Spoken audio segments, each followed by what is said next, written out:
en StoryCube recibimos a un hombre que interviene donde todo acaba de detenerse. Julián es limpiador de escenas del crimen. Su trabajo comienza después de la muerte. Cuando la policía y los bomberos se van, él entra. Su labor es eliminar sangre, huellas y olores para que el lugar sea habitable otra vez. Detrás de cada escena hay una historia, un drama, una pelea, un gesto extra, venganza o un instante de locura. Departamentos con cuerpos semanas, suicidios, dramas familiares, asesinatos tras paredes. ¿Cuáles son las peores escenas o causas de muerte? Olores, texturas y colores inolvidables. ¿Ha visto cuerpos desmembrados, partes pegadas a la pared y rastros imborrables? ¿Qué se encuentra cuando un cuerpo pasa meses sin descubrirse? Insectos, fluidos, pisos descompuestos, el cuerpo traspasando el suelo, pero lo más difícil no son las imágenes.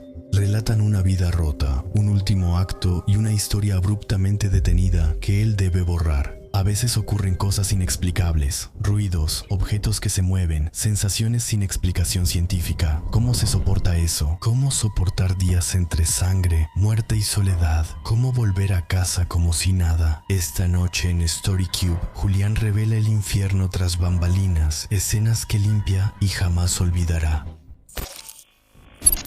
Bueno, cuando yo llego al lugar, hay sangre por todas partes, pero por todas partes. No hay un solo lugar donde no haya una gota de sangre. Sí, estoy desarmando un armario y de repente me cae una Kalashnikov en la cara.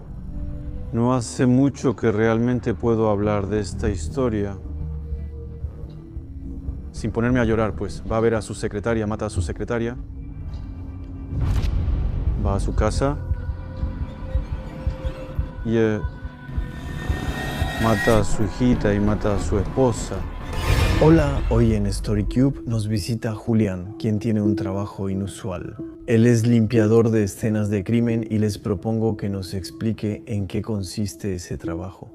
Es un término que tal vez todos conocen, pero al final nadie sabe realmente qué es. ¿En qué consiste, en general? Limpiamos cualquier lugar donde haya habido muertes. ¿En qué consiste, por ejemplo? Entonces vamos a intervenir en escenas de crimen, ya sea por orden judicial o porque las familias nos contratan, o en casos de hallazgos tardíos. Entonces son personas que han estado fallecidas durante un tiempo en el lugar. Así que no voy a entrar necesariamente en muchos detalles, pero... ¿Es un cuerpo que se ha descompuesto? Eso dejó rastros, hubo descomposición, o en casos de suicidio por arma de fuego y rara vez de atentados. Y entonces usted llega... Limpiamos y eliminamos todo rastro. O sea, ¿qué son los rastros? Para los hallazgos tardíos solo es la putrefacción. Ok. Todo el líquido se escapará, eso ocurre. ¿Que están en el suelo, por ejemplo? En el suelo o en una cama. En caso de suicidio con arma de fuego, lamentablemente es así. ¿Eso es lo que tienes en la caja craneal? Ok, entonces son los dientes, los huesos. Puede ser un poco de todo, eso es. En el caso de homicidios, pues ahí va a depender simplemente del arma que el autor haya usado. Un homicidio, solo para los que están viendo qué es cuando alguien mata. Es cuando alguien mata a otra persona, eso es, simplemente. Y en el caso de atentados, pues va a depender, eso es, de lo que los autores vayan a usar. ¿Cuáles son las cosas más largas de limpiar o que son más difíciles? Antes de que volvamos un poco sobre diferentes casos así, hay cosas en las que llegas y dices, ah, carajo, esto va a tomar un buen rato. Depende, hay suicidios por arma de fuego que son muy violentos. Va a haber una gran expansión de materia por todas partes, depende si es en una habitación, una sala, en fin, todo depende del tamaño del cuarto. Entonces, ¿es curioso? ¿Realmente salpica por todas partes? Sí, depende del calibre. Entre más grande, más daño causa. Es como heridas de guerra, así que realmente puedes tenerlas por todas partes después. Puedes tener intervenciones por un suicidio con arma de fuego que duran media mañana y otras que pueden durar una semana. ¿Qué intervención dura una semana? Eso es cuando es de alto calibre. Entonces eso se va a esparcir por toda la habitación, realmente se va a dispersar, van a tener escombros de huesos, bueno, y otras cosas que se van a dispersar en la habitación y que les van a requerir mucho más trabajo. Hay varios factores a considerar, como la superficie en la que trabajarán. Si es un tapiz en la pared con mucha sangre, es papel. ¿Tienes un ejemplo reciente o no de una escena donde tuviste que intervenir mucho tiempo? Sí, tengo uno. Nos quedamos 15 días. ¿15 días? ¿Qué fue eso? Son 2 personas que fallecieron en la vivienda. Entonces está la parte del fallecimiento y después, lamentablemente, hay un factor externo, bueno, digamos externo al fallecimiento. Hubo una investigación y el problema eran las ventanas abiertas por todos lados. Es en un entorno de gran altitud y entonces la casa se llenó de moho, así que tuvimos que encargarnos por un lado de la parte del fallecimiento y por otro lado de toda esa humedad y moho para poder desinfectar correctamente después. Ellos habían fallecido. ¿Por qué murieron? ¿Cuál fue la causa? Creo que fue una muerte natural. ¿Tuviste que limpiar las habitaciones y cómo manejas el moho? Pues ahí hubo que limpiar, incluso quitar algunas cosas de las habitaciones, eso fue lo que hicimos. Y luego cuando tienes tabiques y todo eso que están afectados por la humedad, cortas los tabiques, hay que quitar el azulejo del piso, hay que secar la casa y solo después puedes realmente desinfectar. Porque si hay un nivel de humedad demasiado alto, la desinfección no puede funcionar. ¿Alguna vez has participado en escenas de crímenes que provinieran de atentados, por ejemplo? Estamos en Francia, no en Estados Unidos. No son comunes, pero hay escenas de crímenes muy impactantes que han aparecido en periódicos. ¿Mencionó el atentado de Romans-sur-Isère? Así es. ¿Cómo funciona, por ejemplo, en una red como esa? Cuando te llaman en la mañana, ¿Qué fue lo que pasó? Para los que no saben necesariamente qué fue lo que ocurrió. entonces fue una persona que fue al centro de Romans-sur-Isère con una espada y que empezó a atacar a todos. Nosotros intervenimos en la carnicería, pero cuando reciben esa llamada y les explican lo que pasó, es una sensación muy extraña. Ni siquiera podría describirla, pero es muy, muy extraña. Cuando te llaman por eso, dejas todo y vas al lugar. Al llegar, el ambiente era diferente. Verán, es algo pesado, algo fuerte, y luego cuando ves los daños que causó en esa carnicería, donde había sangre, pero por todos lados, y luego dices, el tipo que vino por su pierna de cordero en realidad no pidió nada, se levantó en la mañana, fue a la carnicería y ya nunca más va a salir de la carnicería, pues. ¿Cuántas personas había? Es muy violento, pues, es muy, muy violento. Hallazgos tardíos en personas de 90 años suelen ser menos impactantes psicológicamente, pues ya vivieron su vida, ¿me entiendes? Pero cuando llegas a esta escena, sí, es una imagen muy violenta. ¿Qué ves cuando llegas? ¿Ves sangre entonces esparcida por todas partes? Bueno, yo cuando llego al lugar hay sangre por todas partes, pero por todas partes no hay un solo lugar donde no haya una gota de sangre. Es una limpieza que realmente es especial. Tienes un tiempo muy preciso porque el objetivo es quitar las huellas lo más rápido posible. ¿Por qué? ¿Por qué? Porque quizá el carnicero quiere volver a su trabajo, pero la gente que pasa por la carnicería recuerda lo que sucedió. El objetivo es que no se tarde, debe ser una operación de una sola vez. Pero es muy largo, de verdad es muy, muy largo, porque hay que ser minucioso, hay que ir a cada rincón. Recuerdo que en esa carnicería había radiadores y enfrente cubiertas de radiador con rejillas. Limpié entre las rejillas con hisopos para quitar todos los rastros de sangre.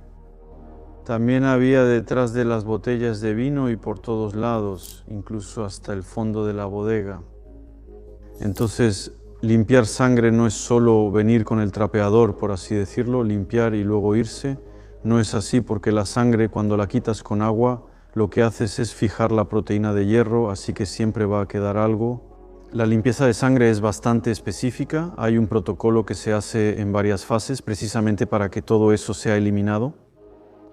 El objetivo no es que cuando la señora, supongamos, diga una tontería, ellos limpian su piso, que de repente, porque en una junta del azulejo hay sangre, que cuando expriman el trapeador se vuelva rojo, ¿no? O que si hay demasiada agua, eso suba de nuevo.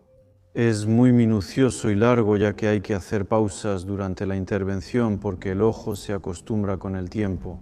A veces pasarás por alto cosas que otros notarán en 1 o 2 días. Por eso es importante hacer pausas para observar mejor. ¿Solo ves sangre o también pedazos de cosas? Ahí solo había sangre, realmente solo eso. ¿Cuánto tardas en limpiar eso? Me tomó unas 10 o 12 horas. ¿Es seguido o haces pausas entre medio, como me dijiste? Hago pausas porque limpio lo principal, pero luego me detengo ya que a veces quedan microgotas de sangre que no debo dejar pasar. Estás ahí para hacer un trabajo, hay que hacerlo correctamente y hasta el final.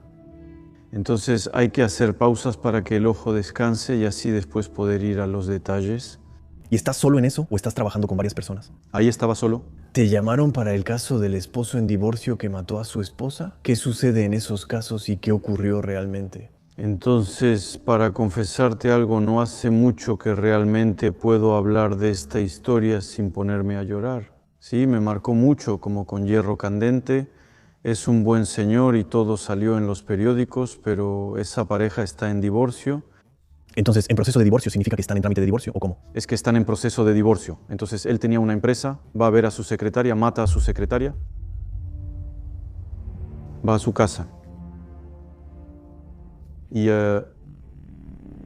mata a su nieta y mata a su esposa. Así que bueno, te dejo imaginarte la escena. Eso es... ¿En el mismo día hace eso? Bueno, en la misma... Ese mismo día hace eso y luego se lanza de un puente a varios kilómetros. Fue muy impactante porque mi esposa y yo, que también trabaja en la empresa, intervenimos. No tanto por las huellas, sino por la historia. Recuerdo cuando me pusieron las bridas selladas, la puerta se abrió. Vi primero una sandalia pequeña en un charco de sangre, así que fue una limpieza. Muy complicado. Cuando tienes un expediente, el juez de instrucción te da una parte para que entiendas lo que pasa antes de intervenir, pero al final solo son fotos.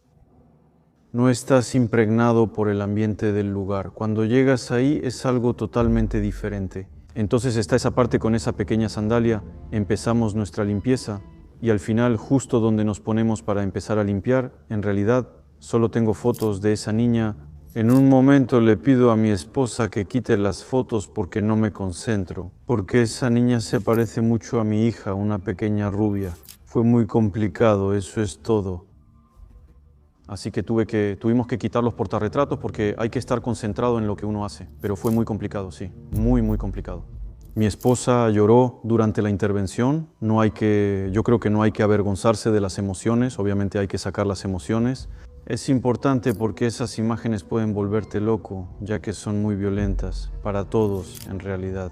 ¿Sabes cómo las mató? ¿Sufrieron? Creo que fue con un cuchillo. Entonces, decirte si sufrieron o no sufrieron, de eso no sé absolutamente nada. ¿Qué secuelas mentales tienes tras eso? Eso no te va a quitar el sueño por las noches porque también sigues con tu vida. Tengo hijos, en fin, tengo mi vida, pues.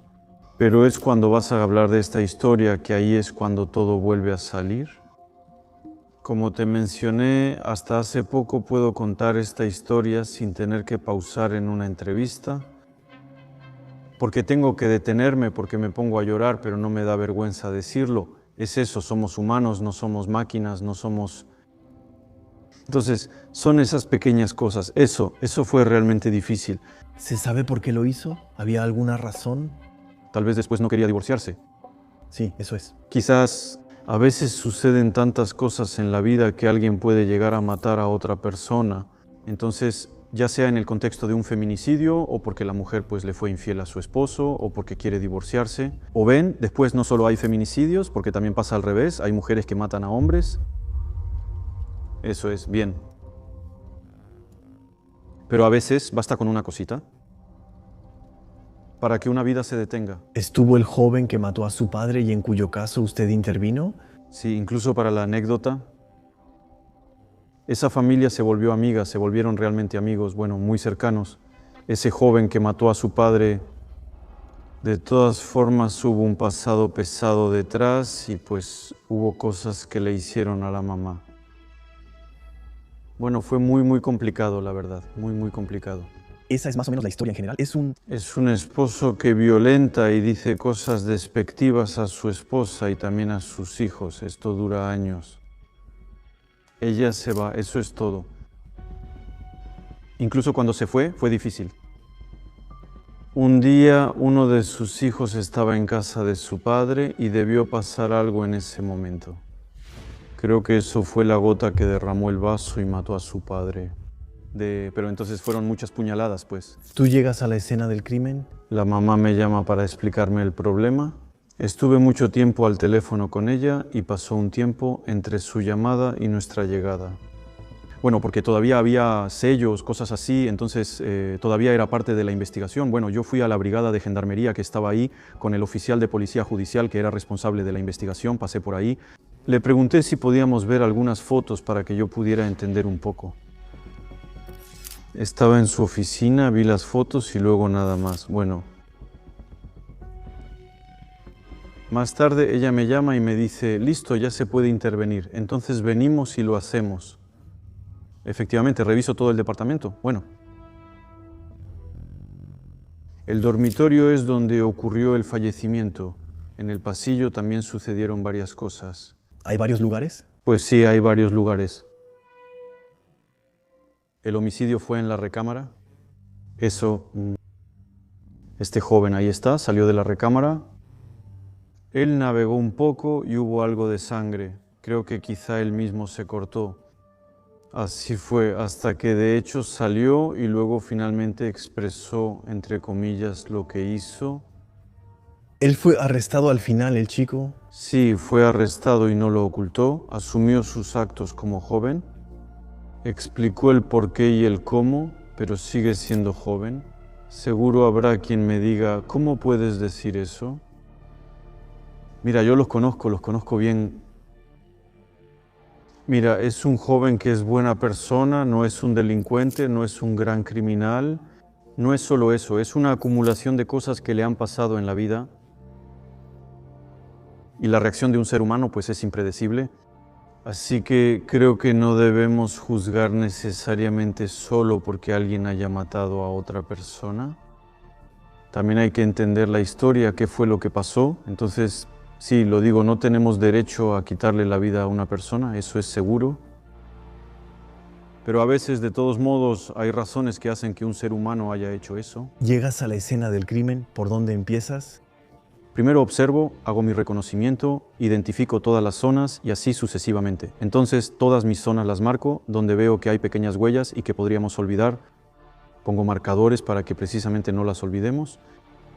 ¿Con qué marcas? Es como un... De hecho, es como lo que ves en la policía científica, son pequeños marcadores A, B, C, D, así es. ¿Y está escrito en qué? ¿En unas libretitas o al contrario? Son calcomanías pequeñas y solo volvemos a congelar la escena así. Y eso es para nosotros, para preparar la intervención, eso es todo. Y después yo determino por dónde empezamos, qué hay que hacer, y así sucesivamente, y así sucesivamente. ¿Cuáles son los procedimientos? El primero es que ustedes pegan. Primero fijo mi escena e identifico. No pongo marcadores si hay una gran mancha de sangre en el suelo, para que quede claro, bueno, aquí es porque tuvimos salpicaduras debido al movimiento del cuchillo, cosas así, entonces aquí marco. Y luego incluso hay todavía 2 o 3 marcadores. Creo que el TIC pasó. ¿El TIC qué es? Son los técnicos de investigación criminal. Creo que pasaron por el lugar. Aún había algunos marcadores. Yo fijo mi escena y tomo fotos. Eso para nosotros está dentro del marco legal y después establezco mi protocolo. ¿Cuáles habitaciones vamos a hacer primero? ¿Qué tipo de limpieza vamos a realizar? ¿Tengo que quitar el parquet o no? ¿Habrá que sacar los muebles presentes porque la familia no los quiere? Y así sucesivamente. Eso va a determinar mi intervención. Y luego intervenimos. Lo mismo aquí, evacuamos los muebles de arriba porque no los querían conservar, es normal. De todos modos debíamos evacuarlo porque había sangre por todos lados. Tras evacuarlo... Bueno, aquí es igual, pasaron años antes de que interviniéramos porque hubo una investigación, pasó todo eso. La sangre tiene tiempo de secarse, así que no hay que levantar los pisos con toda esa sangre seca. ¿Por qué? Porque el polvo de sangre es muy nocivo para las vías respiratorias y puede causar problemas de salud. ¿Están equipados cuando hacen eso? ¿Tienen una mascarilla? Sí, tenemos mascarilla, overol, parecemos astronautas. ¿En serio son astronautas? Sí, aunque lo decimos así, usamos overol, botas, cubrezapatos, mascarilla y lentes para protegernos del polvo, así que estamos bien equipados. Entonces, lo primero que hacemos es aspirar. ¿Por qué? Porque aspiraremos toda la sangre seca, luego limpiamos la superficie, aunque quitemos el parquet, primero lo limpiamos y después lo retiramos. Luego revisamos debajo y si hay filtraciones las quitamos, así lo hacemos pieza por pieza. Hasta llegar a la puerta de entrada de la vivienda. ¿Te tardaste en hacer la u otra? Así me tomó un poco de tiempo, la verdad. Aquí es igual, estuvo años así, hubo una fuga en el techo, se filtró agua, así que igual los tabiques estaban completamente enmohecidos. Había que quitar eso y tapar la grieta para hacer bien las cosas. ¿Cómo es que intervienen años después? ¿Por qué? ¿Cuál es la razón? Pues porque tienes una investigación. Y entonces no tienes derecho a tocar la escena del crimen mientras la investigación no esté... No intervenimos durante la investigación. Si necesitan recuperar algo o tomar muestras en la vivienda, no deben contaminar la escena, ¿sabes? El tiempo de limpieza es aún más difícil, creo yo, porque todo está impregnado en realidad en... Todo está impregnado, no llegamos cuando es reciente, ahí es más fácil, aquí ya tuvo tiempo de secarse. ¿Intervienen tras mucho tiempo? Tras un fallecimiento hay prioridades, lamento decirlo, pero así es la realidad. Bueno, algunas familias esperan un mes para que intervengamos si el hallazgo es tardío, nadie vive en la vivienda. No habrá más daños porque la causa es el cuerpo presente. Al quitar la fuente ya no hay más daños. El cuerpo tuvo tiempo de infiltrarse mientras estuvo ahí.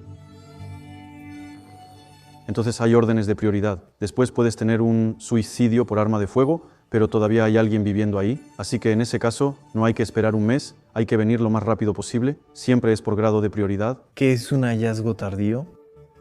Es cuando una persona ha estado, digamos, de 5 días hasta 2 años, como ya nos ha pasado. ¿2 años? 2 años, ¿Entonces la hallamos muerta 2 años después? así es. ¿Cómo puede pasar eso? Así es la vida. Tal vez fue porque era alguien que se aisló, eso es todo, y que hace que tal vez después de un tiempo, pues la renta ya no se cobraba, y entonces el propietario empezó a alarmarse. Muchas cosas pueden causar eso. ¿Y eso significa que, en resumen, nadie se dio cuenta o nadie pensó en... Nadie se dio cuenta, porque lo que era extraño, recuerdo que en esa intervención tuvimos un vecino que vino a vernos y me dijo, pero es raro, porque lo vi el lunes pasado. Sí, entonces ya ve, no se puede confiar en la memoria de la gente, porque nosotros revisamos, era alguien que estaba enfermo, que siempre anotaba cuándo tomaba sus medicamentos, todo eso, y se detenía en una fecha en el refrigerador igual, coincidía, se detenía en una fecha de caducidad. Es evidente después que... ¿Tiene que alimentarse bien? Eso es. Entonces, lo que quiero decir es que pudimos determinar así, incluso con la correspondencia que... ¿Y cómo se ve eso? No sé si usted ve el cadáver en ese momento. No, yo no vi el cuerpo. Ok, está bien. No vi el cuerpo, pero el departamento era moderno y estaba bien sellado. Pero lo que sí puedo decir es que cuando levanté el edredón que estaba en el suelo, todavía estaba húmedo. ¿Cómo es que está húmedo? Es un departamento que siempre está a 20 grados, sin importar si es verano o invierno. Ok. Sí, está tan bien aislado que no hubo problema. Fue impresionante ver que seguía líquido y dijimos, caray, rayos. Hay viviendas donde tras 3 meses ya está seco y otras donde después de 6 meses sigue húmedo. Realmente va a depender de muchos factores que harán que en un lugar todavía haya algo húmedo y en otro lugar esté seco. Creo que ya has intervenido en el caso de una persona que fue asesinada a martillazos en su bañera. Sí, es violento. ¿Qué pasó? ¿Cómo fue? Eso fue por una orden judicial. Eso, que es una orden judicial para los que no saben. En realidad es un magistrado quien te encarga limpiar la escena del crimen, eso es. Entonces igual eso es fuerte porque cuando ves las fotos, ves a la persona, lo que pasó, entonces sí, es bastante fuerte. Es una muerte realmente violenta. ¿Es un tipo que asesinó a otra persona con un martillo? En resumen, sí, eso es. En la bañera le dieron golpes con un martillo, eso fue lo que pasó. Esa persona fue hallada doblada en su bañera con bolsas de basura, eso ocurrió. ¿Intentó meter el cuerpo en una bolsa? No, pero intentó limpiar. ¿Por qué? Porque quería intentar ocultarlos. Bueno, creo que quería intentar ocultar, eso es. De todas formas, intentó limpiar. ¿Sabemos por qué lo mató? ¿Había algún motivo detrás? Quizá fue por drogas, eso es. Llegas a la escena del crimen. ¿Qué ves? ¿Te sorprende? Llegamos a la escena del crimen, rompemos el sello, no hay electricidad en el lugar, el arrendador, bueno, pues no quiere volver a poner la electricidad, no es su problema. Tratamos de iluminarnos como podemos. Veo todo eso y le digo al investigador, bueno, pues vamos a tener que regresar porque no hay electricidad, no hay nada. ¿Cómo trabajaremos aquí? Mejor cerramos y nos vamos. Contactamos de nuevo al magistrado y le explicamos. Entendió bien el problema. Modificamos un poco nuestros presupuestos, todo eso, y luego fijamos otra fecha de intervención, porque aquí tuvimos que venir con un generador eléctrico para poder ponerlo en el departamento, para poder tener electricidad, todo eso. A veces hay pequeñas cosas así. Y luego hicimos nuestro trabajo, limpiamos todo Y sé que en esta escena utilicé Glustar para poder determinar sus huellas de limpieza. ¿Qué es eso? Para decirlo muy simple, es un producto que va a haber una reacción a la proteína de hierro, pero también es un producto que reacciona a otras cosas, además de la proteína de hierro. Entonces después hay que conocer bien y dominar el tema para determinar que eso es sangre, porque sería una lástima. Si limpio la pared con detergente, mi potenciador solo revelará el detergente, no sangre, ya que la sangre tiene una luminiscencia muy específica. Es realmente un azul, pero como de discoteca, es un azul brillante y eso permite ver las huellas de limpieza. ¿Tienes el azul que brilla como en las series o películas? Sí, es como en las series. Carajo, está cabrón. Ahí terminas la escena, sabes el lugar porque el Glustar sirve un rato, luego deja de funcionar. Pero es un producto que es altamente cancerígeno, así que después hay que limpiar bien, hay que hacer las cosas correctamente y eso permite que, aunque no veas la huella, siempre hay algo. Y el objetivo es que ya no quede nada. ¿Has tenido casos donde una mujer se suicida tras una enfermedad? Por supuesto, sí. De hecho, para esa escena, ahí vimos el cuerpo. Primero estaban los de la funeraria y luego nos llamaron a nosotros. Entonces, yo me acuerdo, era mi única noche de descanso con mi esposa. Íbamos al teatro a ver a unos amigos y luego a cenar juntos. Recibimos la llamada en el camino, giro y llego al lugar. Ahí me confirman que es en la casa y veo a un familiar.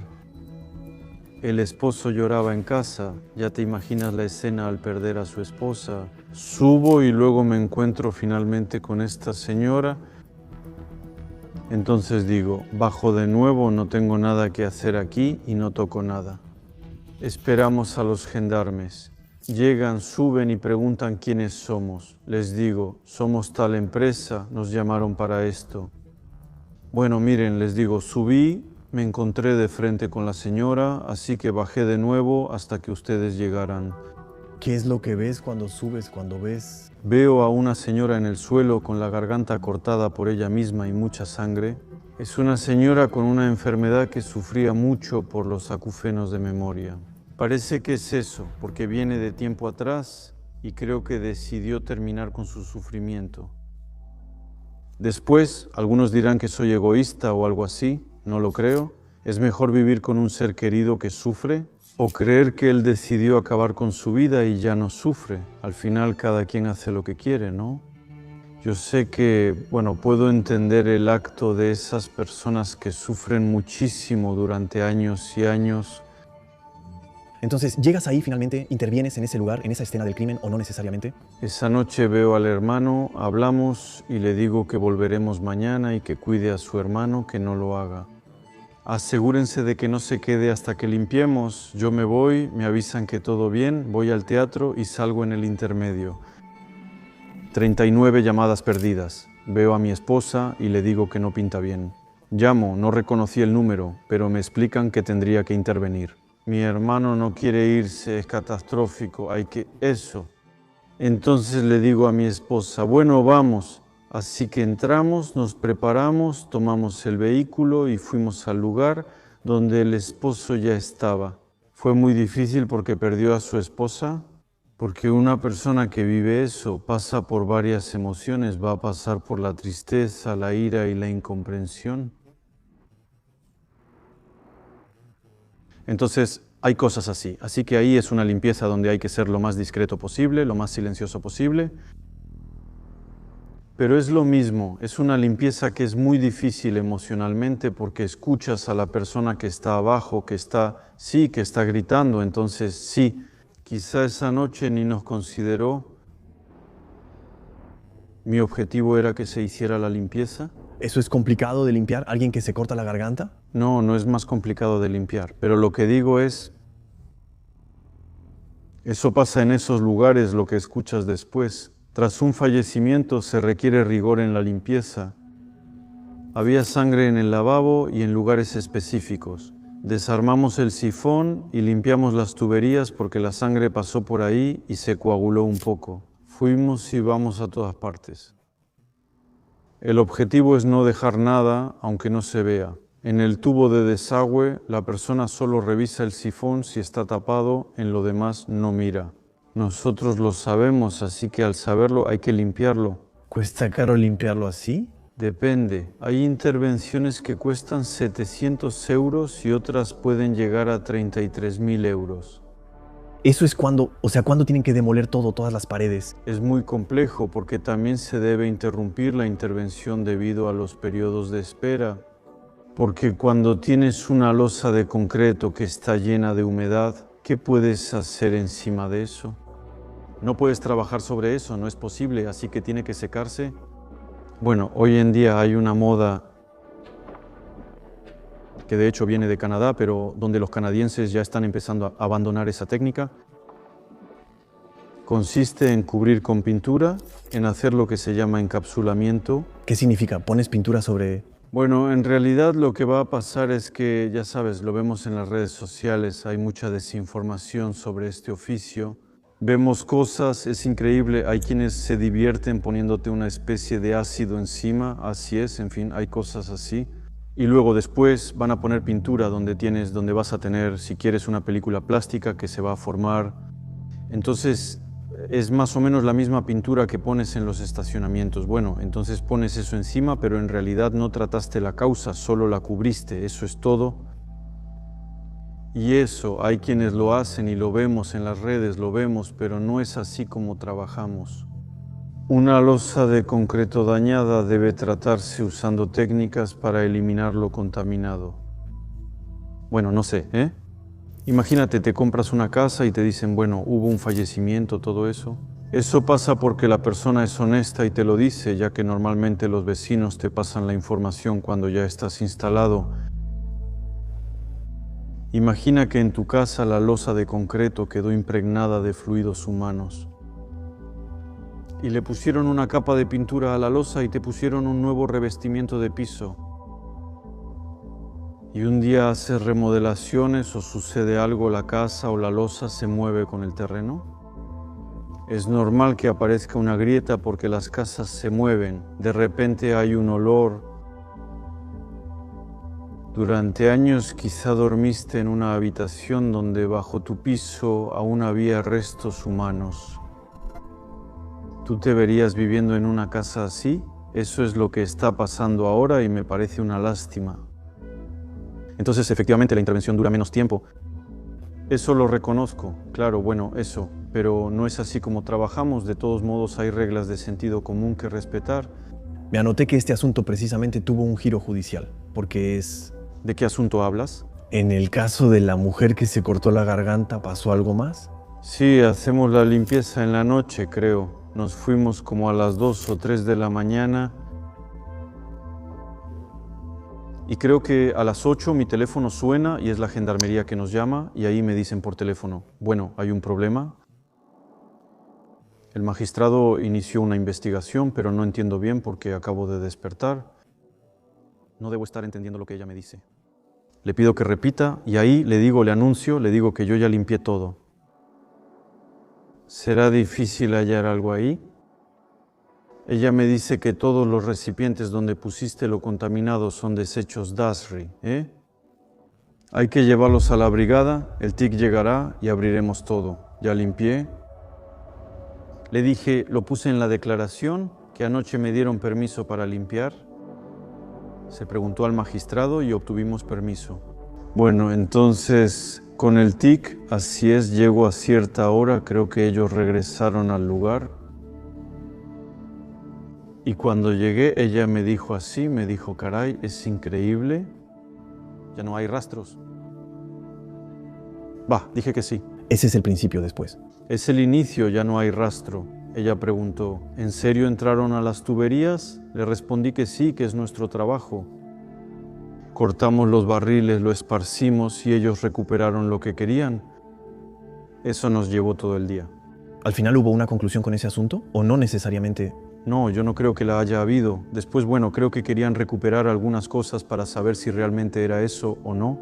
En mis desechos DASRI había etiquetas con notitas que ella escribió y las recuperaron. Entonces creo que después vieron que esta señora sufría muchísimo y que solo quería terminar con su sufrimiento. ¿Tú viste las notas que había escrito la señora? O sea que... Sí.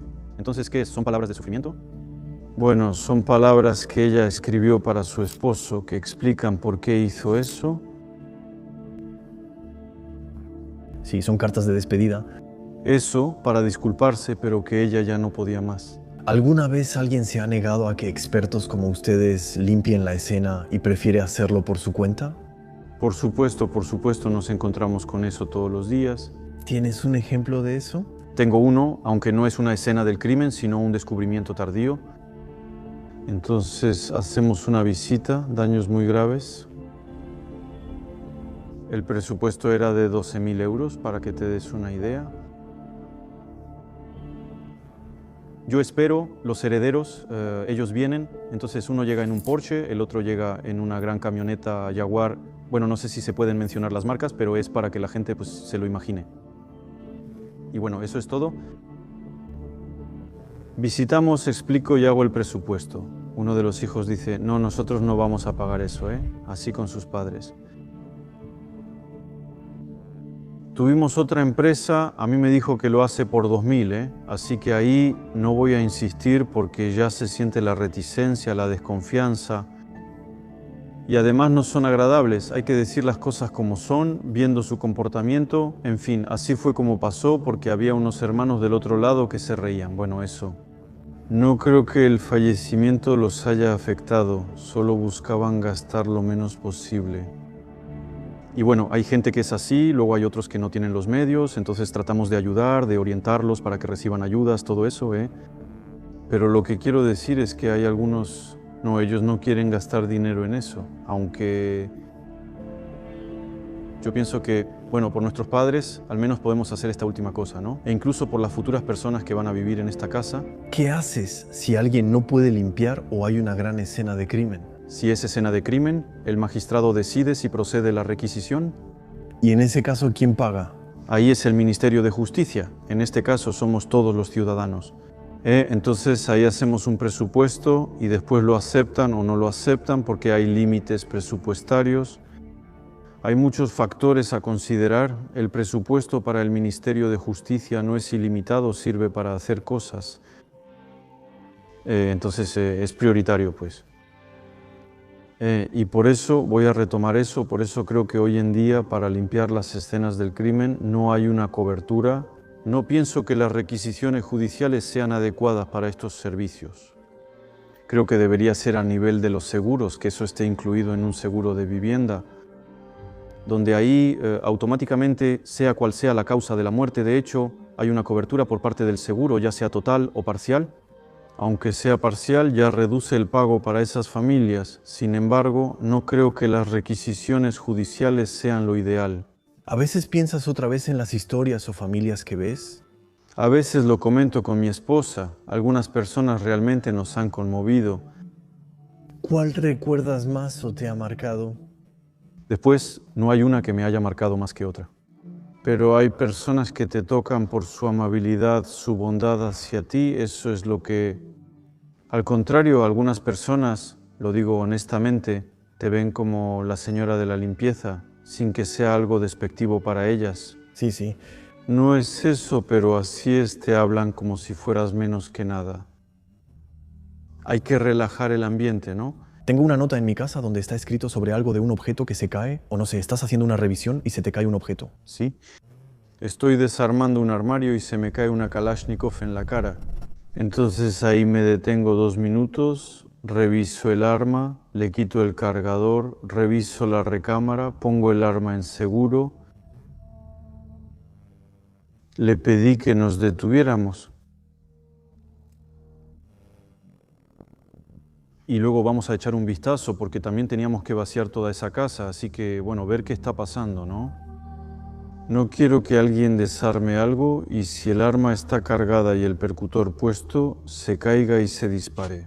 De todos modos, hay que tener un mínimo de seguridad, así que damos una vuelta. Bueno, nada en el piso de arriba, bajamos al sótano porque también había que vaciar el sótano y no habíamos visto una puerta, y luego abrimos la puerta. Pero era una armería el lugar. Entonces llamamos a la policía, explicamos, Decimos, miren, encontramos esto, también llamo a la familia, les digo que encontramos esto. Por parte de la policía nos dijeron, bueno, vean con la familia, y nosotros llamamos a la familia y les dijimos, miren, encontramos esto. O las guardan ustedes, o las destruimos, o sea, vamos a destruirlas, vamos a cortar las armas, no vamos a complicarnos la vida. Bueno, entonces decidieron recuperarlas e incluso después tal vez llevarlas con un armero. Eso es todo, pero cuando te cae algo así de repente, eso sí que es... ¿Cómo era? ¿Una habitación pequeña? No, era en un dormitorio. Ah, vaya, ¿de verdad? Sí, en el dormitorio, sí. Envuelta en una bolsa de plástico, una bolsa grande de basura, así no te lo esperas. ¿Y el tipo era un tipo especial o para nada, solo un apasionado de...? No, creo que era un apasionado de las armas, eso es. Pero lo peor es que se cayó porque quité una puerta. Y cuando quité la puerta, la tabla lateral del armario se soltó. No sé por qué, y el arma se deslizó. ¿Alguna vez has tenido experiencias un poco tal vez paranormales o algo aterradoras así al entrar en casas de difuntos? Eso siempre es delicado de contar porque siempre va a haber gente que va a decir que uno inventa cosas y también hay gente que sí lo cree. Quizá ellos también vivieron experiencias que les hicieron pensar que tras la muerte podría haber algo más. Así, estábamos en situaciones similares, un descubrimiento tardío, y entonces teníamos a un compañero nuestro que se encarga de la limpieza. Él trabajaba en la sala y la cocina, quedaba frente a la sala. Mientras trabajaba, yo estaba al otro extremo. Ve el tapón volar como si alguien lo hubiera lanzado. No sé por qué volteo y los veo, están detenidos, inmóviles y pálidos. Ahí él me explica el asunto. Hay otras cosas así. ¿Tú qué piensas en ese momento? O sea... Pues yo pienso que no estamos solos, entonces pues hablé, expliqué lo que estábamos haciendo, todo eso. Bueno, pero hemos tenido otras situaciones así. Entré a un suicidio por arma de fuego 5 minutos antes, todo estaba bien. Entro, hago mi ronda, todo eso, salgo, lloro. Uf. ¿Quién sabe por qué me invade una gran tristeza? Bueno, hemos ido a otros lugares. Sentía como electricidad estática, ¿sabes? Pero multiplicado por 10, comparado con cuando de niños frotábamos la regla y sí picaba mucho. Y mi esposa, que justo estaba tomando una foto de la escena con la cámara, vio una línea de una blancura increíble. Bueno, entonces digo que me detengo, regreso al garaje y explico por qué murió ahí. Digo, miren, yo estoy aquí en realidad para deshacerme de sus cosas, para limpiar, porque ustedes están muertos. Pueden creerme o no, no importa, es lo que he vivido. Después de 5 o 10 minutos todo estaba bien. ¿Después limpiaste tranquilo? Pude limpiar tranquilamente, pero hay casas en las que entras y la atmósfera es abrumadora, así que uno cree o no cree en eso. Yo sé lo que vi, yo sé lo que sentí. Hasta que lo vives no lo sabes. Pueden decir que invento, pero yo lo viví y estoy convencido. Y por eso, de hecho, cada vez que entro a una vivienda voy a tocar la puerta de entrada. Es simplemente una cuestión, en realidad, de respeto.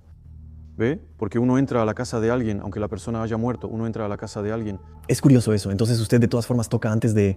Bueno, para mí es una forma de respeto, en realidad, porque de todas formas estoy entrando a la casa de alguien. Es un lugar que tiene vida, todo eso, bueno. Y además, como yo estoy convencido de que después de la muerte hay algo más, eso permite que si, digamos, vamos a decir las cosas como son, si hay una entidad que está ahí, eso permite anunciarse y hablar.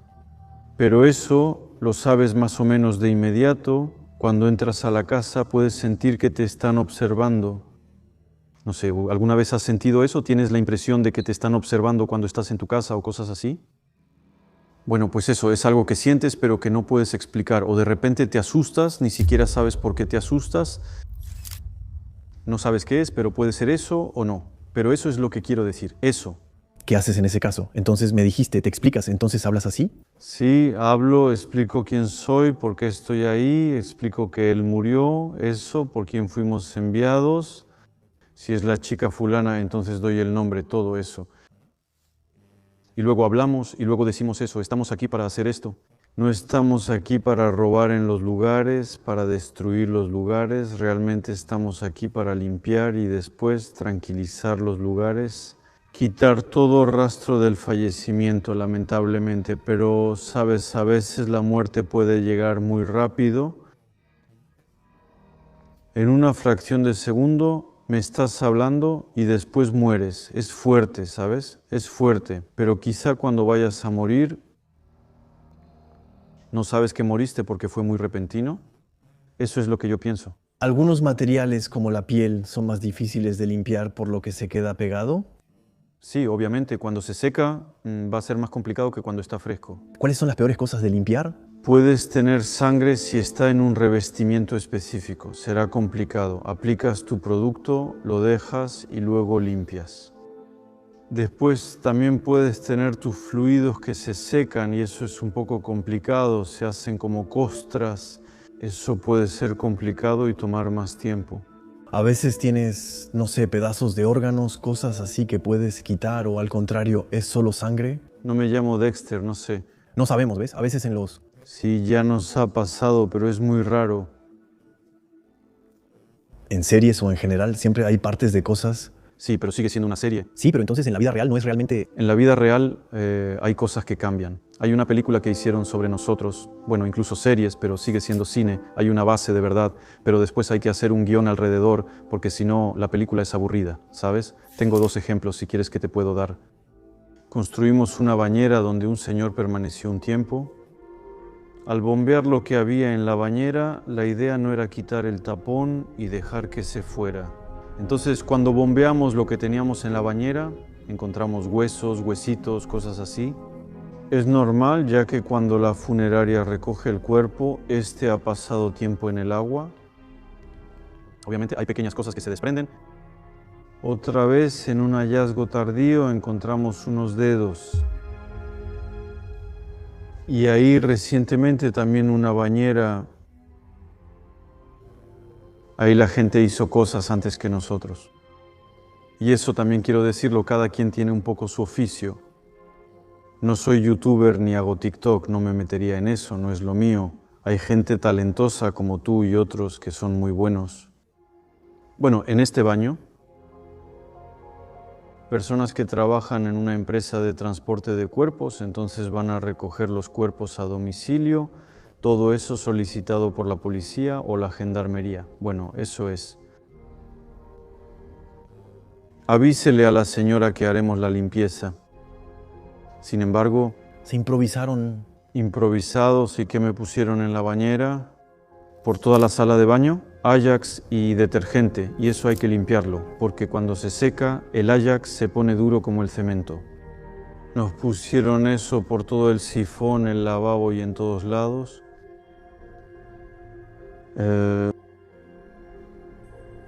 Eso causó más daños para nada, en realidad, solo por improvisar, pues, bueno. Dijeron que en 1 hora estaría listo, pero estuve todo el día, ya ves. Y en esa tina, cuando levanté las diferentes cosas que habían tirado ahí, todavía pude ver la piel de los pies, y de verdad con la forma y todo, ¿eh? De verdad con la forma. ¿Cómo es posible? ¿Quedan impregnadas? No, creo que al tomar a la difunta esa piel se desprendió, por eso es importante que cada quien haga su oficio. Hoy en día se ha vuelto realmente un oficio de moda, donde todos quieren hacerlo, todos son especialistas, todos son eso, así que no molesta que todos quieran hacerlo. Ese no es el problema, pero debería hacerse bien y que no sea solo una cuestión de dinero. ¿Hay olores cuando entras a las habitaciones? Bueno, me imagino, ¿eh? Pero ¿cómo son esos olores? A veces pica. ¿Ah, sí? No te lo voy a negar, a veces pica, sí, bueno, aunque ya te hayas acostumbrado al olor. A veces sí está fuerte, ¿eh? La verdad es que sí está fuerte. ¿A qué se parece? Es como un... Es indescriptible, es un olor que de hecho va a actuar sobre tu cerebro si quieres. Si algún día hueles ese olor, yo no te lo deseo, pero si hueles ese olor, vas a tener más el reflejo de irte que de quedarte. Pero es instintivo, ¿eh? Es eso, porque para tu cerebro es un olor a putrefacción, de peligro. Sí, así es, pero es un olor... Si quieres, haz un experimento. Un día tomas un poco de sangre de cerdo, la pones en un frasco, lo abres en 1 mes y luego pones tu nariz encima. ¿Huele así? Tú, se parece. Eso es. ¿Nunca te ha dado miedo contagiarte de algo? No, porque nos protegemos, no hacemos las cosas a lo loco. Cada EPI, o sea, los equipos de protección individual, tiene su utilidad.